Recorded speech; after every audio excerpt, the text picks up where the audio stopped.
Hello students, Vue.js का chapter 2 है। Channel subscribe करके बेल आइकन को हिट कीजिए क्योंकि Vue.js का कंप्लीट कोर्स आपको यहाँ पे फ्री ऑफ कॉस्ट देखने को मिलेगा। इससे पीछे की वीडियो पढ़ेंगे तो समझ में आएगा। Vue.js प्लेलिस्ट वाले सेक्शन में Vue.js 2 and 3 ट्यूटोरियल इन हिंदी ये प्लेलिस्ट दिखेगा। जरा इसको पढ़िए तो प्रीवियस वीडियोज आपको दिख जाएंगी। रिसेंटली हमने आपको आयोनिक फ्रेमवर्क पढ़ाया था जिसमें मोबाइल एप्लीकेशन को डेवलप करके कैसे एपीके बिल्ड करेंगे और प्ले स्टोर पे कैसे अपलोड करेंगे, ये सारी चीज़ें स्टेप बाय स्टेप आपको सिखाया गया था। आप इसे भी पढ़िए। प्रीवियस वीडियो में जो भी कोडिंग हमने किया था ज़रा उसको एडिट कर लीजिए। देखिए Vue.js में कोड करने के लिए Vue.js की CDN की आवश्यकता होगी। अगर ये CDN मौजूद है तो यहाँ पे हम कोड कर सकते हैं Vue.js की। जो काम आप जावा स्क्रिप्ट के माध्यम से करते हो वो सारा काम Vue.js के माध्यम से भी कर पाएंगे। याद रखिए, जो काम जावा स्क्रिप्ट में नहीं कर सकते हैं वो काम Vue.js भी नहीं कर सकता है, क्योंकि Vue.js को किस में लिखा गया है? जावा स्क्रिप्ट में। इसका मतलब ये वही काम करेगा जो हम जावा स्क्रिप्ट के माध्यम से करते थे। तो फिर Vue.js पढ़ने की क्या आवश्यकता है, ज़रा इसको जानिए। जावा स्क्रिप्ट एक कोड लैंग्वेज है। जनरली कोड लैंग्वेज उसे कहते हैं जिसमें पहले से कुछ भी बना हुआ ना हो। अगर आपको कुछ बनाना है जावा स्क्रिप्ट में तो शुरू से लेके अंत तक आपको सोचना होगा और स्टेप बाय स्टेप कोडिंग करनी होगी, तो ही जाके जावा स्क्रिप्ट में वो चीज़ बनेगा। जैसे मान लीजिए एनिमेशन, अगर आपको एनिमेशन बनाना है जावा स्क्रिप्ट में तो पहले से जावा स्क्रिप्ट में बना हुआ कोई एनिमेशन नहीं होगा। आपको सोचना होगा स्टेप बाय स्टेप कि कैसे एनिमेशन का मेथड या प्रॉपर्टीज अप्लाई करेंगे जिससे जावा स्क्रिप्ट आपको एनिमेट करके देगा। लेकिन जब हम लाइब्रेरीज़ वगैरह पढ़ते हैं जावा स्क्रिप्ट का, जैसे कि Vue.js, AngularJS, React.js, तो इन सभी लाइब्रेरीज़ में पहले से ज़रूरत की चीज़ें ऑलरेडी बनी होती है जो एक वेब एप्लीकेशन में चाहिए। बस इसीलिए हम जावास्क्रिप्ट के कोड को आसान करने के लिए या जावास्क्रिप्ट की कोडिंग को आसान भाषा में लिखने के लिए जावास्क्रिप्ट की कोई लाइब्रेरी जैसे कि Vue.js, AngularJS या React.js को पढ़ते हैं। तो Vue.js की कंप्लीट एजुकेशन आपको चैनल पे मिल जाएंगी। अगर आपको एंगुलर और रिएक्ट की फ्यूचर में आवश्यकता है तो हमारे वेबसाइट पे विजिट करके सॉफ्टवेयर इंजीनियरिंग पे क्लिक करेंगे। ये ऑनलाइन क्लासेस चलती है वेब इंस्टीट्यूशन की, जिसमें एक सॉफ्टवेयर डेवलपर की ज़रूरत की सारी चीज़ें हैं। इनफैक्ट इसमें आपको cloud computing, big data, machine learning, artificial intelligence, API development, payment gateway integrations, CMS और भी बहुत सारी चीज़ें हैं जो ज़रूरत की इसमें होनी चाहिए। बेहतर जानकारी के लिए विजिट कीजिए इस पे या सेल्स एग्जीक्यूटिव को कॉल कीजिए, वो सारी जानकारी आपको दे देंगे। चलिए ज़रा कोडिंग की शुरुआत करते हैं। सबसे पहले आप क्या करोगे, वीडियो के डिस्क्रिप्शन से इस नोट्स को आप डाउनलोड कर लोगे, क्योंकि अभी जो भी चीज़ मैं आपको पढ़ाऊँगा वो सारा चीज़ इस नोट्स में रिटन होगा। ज़रा इसके पहले लाइन को पढ़िए। यहाँ डिफाइंड है कि अगर आपको Vue.js में कोडिंग करनी है तो सबसे पहले Vue इंस्टेंस को कॉल करना होगा। तो कभी भी Vue इंस्टेंस को कॉल करने के लिए स्क्रिप्ट टैग को शुरू करके ऐसे बंद करेंगे, क्योंकि है तो जावा स्क्रिप्ट का कोडिंग ही, इसीलिए स्क्रिप्ट के अंदर कोड करेंगे और फिर यहाँ पे Vue इंस्टेंस को इस तरह से कॉल करेंगे। ज़रा देख लीजिए Vue में V कैपिटल होगा। ओके, अब इसके बाद Vue.js से रिलेटेड जितनी भी कोडिंग करेंगे वो सारी कोडिंग यहाँ पे Vue इंस्टेंस के अंदर होगा। याद रखिए Vue इंस्टेंस आपको हर काम के लिए अलग अलग प्रॉपर्टीज़ प्रोवाइड करता है। उन प्रॉपर्टीज़ को लिखने के लिए आप Vue इंस्टेंस के पैरेंथेसिस में ऑब्जेक्ट का सिंबल दोगे, यानी कि कर्ली ब्रैकेट को शुरू करके ऐसे बंद करेंगे और इसी के अंदर हम प्रॉपर्टीज़ को राइट करेंगे। जो काम करना है उसके लिए अलग प्रॉपर्टीज़ ये आपको प्रोवाइड करेगा, उन्हीं प्रॉपर्टीज़ का इस्तेमाल करेंगे। सबसे पहले आप एलिमेंट प्रॉपर्टी का इस्तेमाल करोगे, यानी कि EL प्रॉपर्टी का। इसका इस्तेमाल इसलिए करते हैं ताकि हम डिफ़ाइन कर सके कि हमें व्यू को कहाँ इस्तेमाल करना है। अब जैसे ये बॉडी टैग है, हमें डिसाइड करना है कि Vue.js का फैसिलिटी आपको कहाँ पे इस्तेमाल करना है। जैसे बॉडी के अंदर ये div टैग हो गया, मुझे इस div टैग के अंदर Vue.js की फंक्शनैलिटी एक्सेस करनी है, तो पहले मैं इस div एलिमेंट में कोई ID का वैल्यू डिफाइन कर दूंगा। जैसे मैंने ID वैल्यू डिफाइन कर दिया वेब पेज, और इसी ID वैल्यू को मैं यहाँ पे EL के अंदर यानी कि EL प्रॉपर्टी के अंदर ऐसे डिक्लेयर कर दूंगा। इसका मतलब ये हो गया कि अब यहाँ जो भी कोडिंग करेंगे उसका फैसिलिटी सिर्फ इसी में आप दे पाओगे। इसके बाहर या इससे पहले आप व्यू के कोड को इस्तेमाल नहीं कर पाओगे, क्योंकि आपने एलिमेंट में क्या डिफाइन कर दिया, वेब पेज। ओके, तो ये पहला प्रॉपर्टी आपने पढ़ा व्यू का यानी कि EL यानी एलिमेंट। अगला प्रॉपर्टी है व्यू का डेटा। डेटा प्रॉपर्टी के अंदर हम कुछ प्रॉपर्टीज़ को ही असाइन करते हैं। वो एक ऐसा प्रॉपर्टी होता है जिसे हम वेरिएबल के रूप में ट्रीट करेंगे। अब जैसे अगर जावास्क्रिप्ट में आपको कुछ स्टोर करना होता है तो आप इस तरह से वैर कीवर्ड के माध्यम से x के नाम से वेरिएबल क्रिएट करते हो और इसमें डेटा स्टोर करते हो। ऐसा क्यों करते हैं?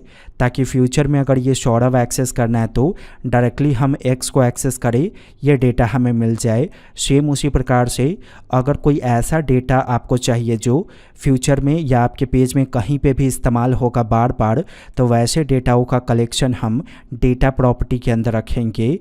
देखिए, डेटा प्रॉपर्टी के अंदर कोडिंग करने के लिए कर्ली ब्रैकेट को शुरू करके बंद करेंगे। और याद रखिए, व्यू के अंदर जितना भी प्रॉपर्टी होगा, जैसे ये पहला प्रॉपर्टी था तो इसको कॉमा से सेपरेट करेंगे। ये दूसरा प्रॉपर्टी है, इसे भी कॉमा से सेपरेट करेंगे। ओके, अब डेटा एक ऐसा प्रॉपर्टी है जिसके अंदर खुद कुछ प्रॉपर्टीज और वैल्यू आप दे सकते हो, डिपेंड आप पे करता है। जैसे देखिए, मैंने x के नाम से प्रॉपर्टी डिफाइन किया और x में स्टोर कर लेता हूँ सौरभ। फिर मैं y के नाम से प्रॉपर्टी डिक्लेयर करता हूँ और यहाँ स्टोर कर देता हूँ गौतम। तो ये भी प्रॉपर्टी था, इसीलिए कॉमा से इसे भी सेपरेट करेंगे। ये भी प्रॉपर्टी है, इसीलिए कॉमा से इसे भी सेपरेट करेंगे।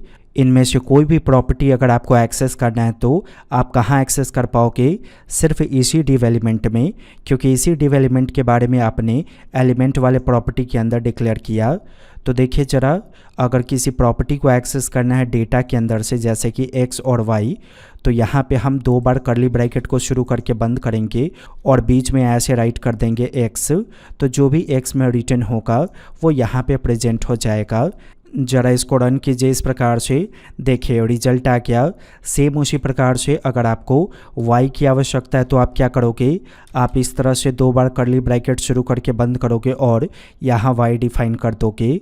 तो ऐसा करने से x का डेटा भी प्रिंट हो जाएगा और y का डेटा भी प्रिंट होगा। देखिए, मैंने पेज रिलोड किया।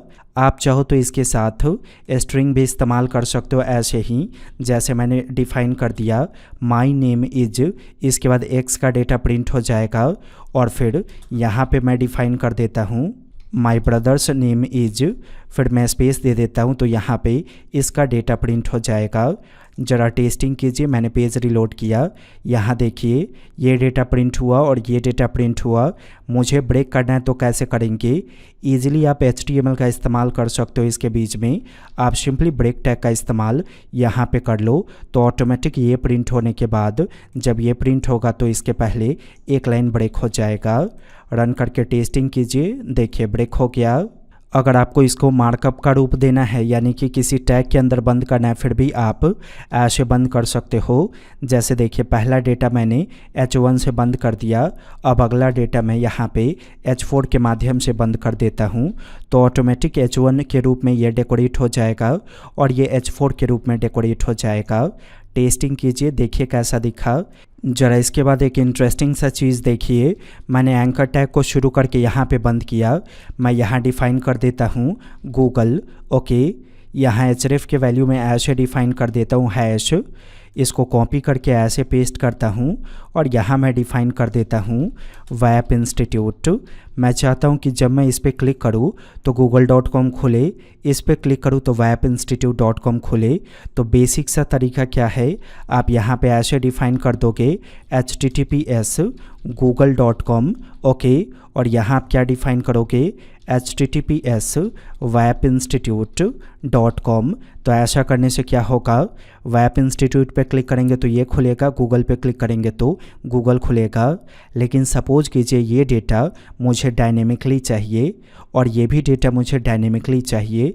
तो ये कैसे होगा, देखिए मैं यहाँ से पहले इसे मिटा देता हूँ और यहाँ से भी मिटाता हूँ। ये जो डेटा प्रॉपर्टी है इसके अंदर कुछ प्रॉपर्टीज़ को असाइन कीजिए आप अपनी ज़रूरत के अकॉर्डिंग। तो जैसे मैंने यहाँ पे गूगल के नाम से प्रॉपर्टी क्रिएट किया और इसमें मैं असाइन कर लेता हूँ ऐसे https google.com। ओके, फिर कॉमा से सेपरेट कीजिए। अगला प्रॉपर्टी का नाम डिफाइन कर देता हूँ वेब इंस्टीट्यूट और यहाँ डिफाइन कर देता हूँ https webinstitute.com। इसे भी कॉमा से सेपरेट कर दीजिए। तो सपोज़ कीजिए अगर इसे प्रिंट करना है तो आप क्या करोगे, यानी कि गूगल वाले डेटा को आप 2 बार कर्ली ब्रैकेट शुरू करके ऐसे बंद करोगे और बीच में ऐसे राइट कर दोगे तो ऑटोमेटिक गूगल में जो रिटर्न है वो यहाँ प्रिंट हो जाएगा। एक बार टेस्टिंग कर लीजिए फिर मैं आपको समझाता हूँ। देखिए यहाँ पे आया जो गूगल में रिटर्न है वो, लेकिन हमें प्रिंट नहीं करना है बल्कि href के वैल्यू में सेट करना है। तो क्या हम ऐसे डिफाइन कर सकते हैं यहाँ पे, नहीं, किसी भी एट्रीब्यूट के वैल्यू में आप कर्ली ब्रैकेट के अंदर प्रॉपर्टीज़ को एक्सेस नहीं कर सकते हो। ऐसा करेंगे तो गलत हो जाएगा।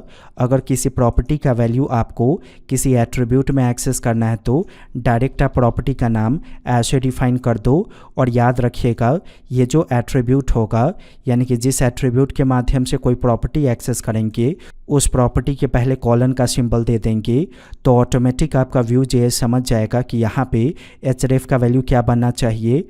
जो गूगल नाम का प्रॉपर्टी है उसमें जो डेटा असाइन है वो, यानी कि बाय डिफ़ॉल्ट यहाँ पे क्या आ जाएगा https google.com।